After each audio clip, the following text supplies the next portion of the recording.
दोस्तों, अगर आप फैसिलिटी मैनेजमेंट में या फैसिलिटी इंजीनियर के लिए तैयारी कर रहे हो या इंटरव्यू देना चाह रहे हो, तो आज हम लोग बड़े मुख्य क्वेश्चंस के बारे में बात करेंगे जो कहीं ना कहीं पूछे ही जाते हैं। तो दोस्तों, इस वीडियो को आप लास्ट तक देखिएगा, बिल्कुल भी स्किप मत करिएगा, क्योंकि सारे क्वेश्चन बड़े इंपॉर्टेंट हैं और जो आपके लिए बड़े यूजफुल होंगे। चलिए दोस्तों, स्टार्ट करते हैं। आपके अपने चैनल इंजीनियरिंग पंडित में स्वागत है। तो दोस्तों, सबसे पहले जो सवाल पूछा जाता है, जनरली आपसे आपका इंट्रोडक्शन पूछा जाएगा। तो सब बड़ी तरीके से आप बता सकते हैं, जिस समय भी आप बैठे हो उसके हिसाब से आप विशेष करिए। पहले अपना आप नाम बताइए, आप अपना जो भी डिप्लोमा, बीटेक या आईटीआई किया है, आप अपनी योग्यता बताइए। उसके बाद आप अपने करंट ऑर्गेनाइजेशन में क्या काम करते हैं उसको बताइए। अगर प्रोफाइल आप बता सकते हैं तो उसको बता दीजिए। तो दोस्तों, ये आपका सबसे पहले इंट्रोडक्शन स्टार्ट होगा। दोस्तों, अगला क्वेश्चन बड़ा इंपॉर्टेंट जो पूछा जाता है कि आपकी रोल या रिस्पॉन्सिबिलिटीज़ क्या क्या हैं, या आप वहाँ पे क्या क्या देखते हैं। तो आप भी बहुत ही सटीक तरीके से बता सकते हैं कि दोस्तों, हम वहाँ पे कंप्लेंट मैनेजमेंट देखते हैं, वेंडर मैनेजमेंट देखते हैं, मैन पावर मैनेजमेंट देखते हैं, और जितना भी हमारा एसेट्स है, टेक्निकल एस्पेक्ट्स है, उसको हम लोग टेक केयर करते हैं। तो हम लोग टेक्निकल सवालों की तरफ आगे बढ़े तो एक बड़ा ही महत्वपूर्ण सवाल अक्सर पूछा जाता है कि आप अपने इलेक्ट्रिकल सप्लाई का SLD बताइए, यानी कि सिंगल डायग्राम बताइए, सप्लाई कैसे आ रही है। तो उसका बड़ा ही सटीक जवाब होगा कि आप उनको एक्सप्लेन करिए कि सर, सबसे पहले हमारी सप्लाई जियो स्विच पे आ रही है, उसके बाद BCP पे जा रही है, फिर स्टेप डाउन ट्रांसफार्मर पे भेज रहे हैं हम वहाँ से हम लोग ACB में भेज रहे हैं, ACB के बाद हम लोग MCCB में भेज रहे हैं, MCBC के बाद 4 पोल 6 पोल MCB में भेज रहे हैं, वहाँ से अगेन MCB भेज रहे हैं, वहाँ से फिर अपने स्विचेज या सॉकेट में डिस्ट्रीब्यूट कर रहे हैं। दोस्तों, अगला बड़ा इंपॉर्टेंट क्वेश्चन अक्सर पूछा जाता है कि आपके DG के चेक्स कौन कौन से होते हैं। तो आप उसका सही जवाब दे सकते हैं बिल्कुल। उसमें मुख्य रूप से 4 चेक्स होते हैं। पहला हमारा होता है A चेक, जो कि डेली रूटीन चेक होता है।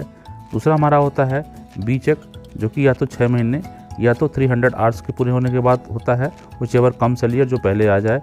तीसरा हमारा दोस्तों C चेक होता है, जो कि 1 साल या 1500 घंटे, यानी कि which ever comes earlier again, जो पहले आ जाए उसके हिसाब से होता है। और अगला जो D चेक होता है, जो कि 6000 घंटे या 2 साल, इनमें से जो पहले आ जाए उसके हिसाब से होता है। दोस्तों, मैंने आपको DG की बड़ी डिटेल में वीडियो बनाई है, आप मेरे चैनल पे जाके देख सकते हैं।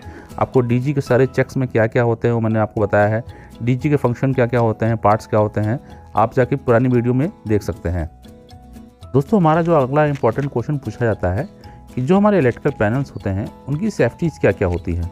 तो उसका सही जवाब होगा, उनकी मुख्य जो सेफ्टी होती है वो अर्थिंग होती है, यानी कि अर्थिंग ऑफ पैनल होती है, उसका एग्जॉस्ट फैन, उनके heaters, panel lights, door closer, tube base electrical panel fire suppression system, ये इनकी मुख्य सेफ्टी होती हैं जिनको आप बता सकते हैं। दोस्तों, जो अगला इंपॉर्टेंट क्वेश्चन पूछा जाता है कि लिफ्ट की सेफ्टी क्या क्या होती है, तो आप उसको इस तरीके से बता सकते हैं कि लिफ्ट की सेफ्टी 2 प्रकार से होती है। एक तो पैसेंजर की सेफ्टी होती है और एक अगली लिफ्ट की सेफ्टी होती है। तो दोस्तों, अगर आप ये दोनों चीज़ें बताएंगे तो हो सकता है कि उसके आगे भी, इसके आगे भी पूछा जा सकता है कि आप पैसेंजर की सेफ्टी भी बताइए और लिफ्ट की सेफ्टी भी बताइए।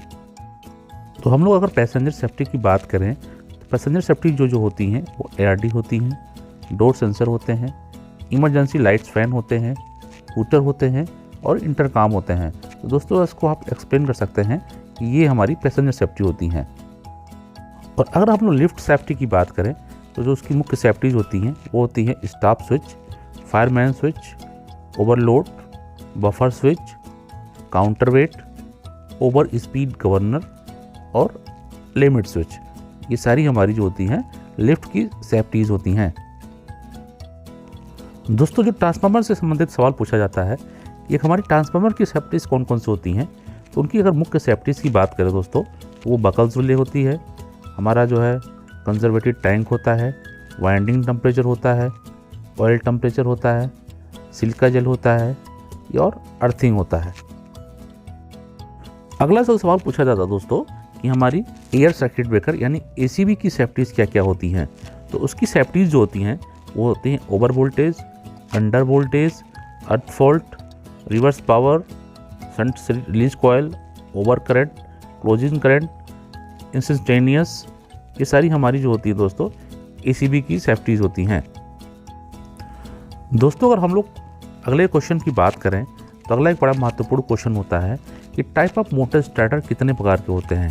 तो उसका सही जवाब होगा ये मुख्यतः 4 प्रकार के होते हैं। सबसे पहले हमारा DOL यानी कि डायरेक्ट ऑनलाइन स्टार्टर, दूसरा स्टार डेल्टा स्टार्टर, तीसरा सॉफ्ट स्टार्टर और चौथा हमारा वेरिएबल फ्रीक्वेंसी ड्राइव स्टार्टर। तो दोस्तों ये वीडियो आपको कैसी लगी इसको कमेंट सेक्शन में कमेंट करके ज़रूर बताइएगा। अगर ये वीडियो आपको अच्छी लगी हो इसको लाइक करें, शेयर करें, सब्सक्राइब करें और आने वाली इस प्रकार की इम्पॉर्टेंट वीडियोस देखने के लिए बेल आइकन का बटन दबाना बिल्कुल ना भूलें। दोस्तों ऐसी छोटी छोटी और कॉन्सेप्चुअल वीडियोस जो कि आपके लिए फैसिलिटी मैनेजमेंट या मेंटेनेंस के लिए बहुत ही इंपॉर्टेंट होती है, मैं आपके लिए बनाते रहता हूँ। चलिए दोस्तों इस चैनल बने रहिए। नमस्कार, धन्यवाद।